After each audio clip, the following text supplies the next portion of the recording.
Have you ever switched on your computer and find this error message?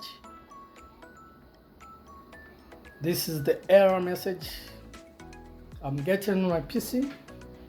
So let's try if we can fix it.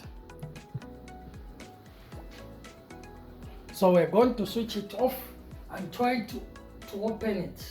Try to switch it off and try to open it. Okay, so I'm going to open this the central unit.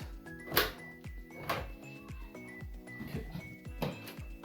So here is the CMOS battery. So let's remove it and then we try powering on without it.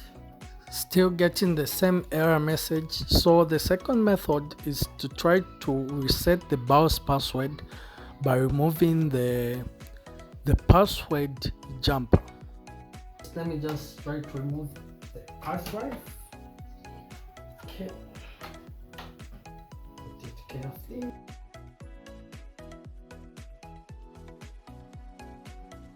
Let me just zoom a bit, but there's just zoom a bit. Okay. So I'll try to remove the stopper from this. It is written PSWD,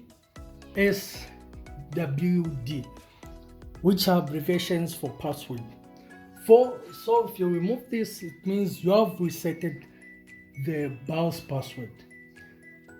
So just remove that, then try to start the computer.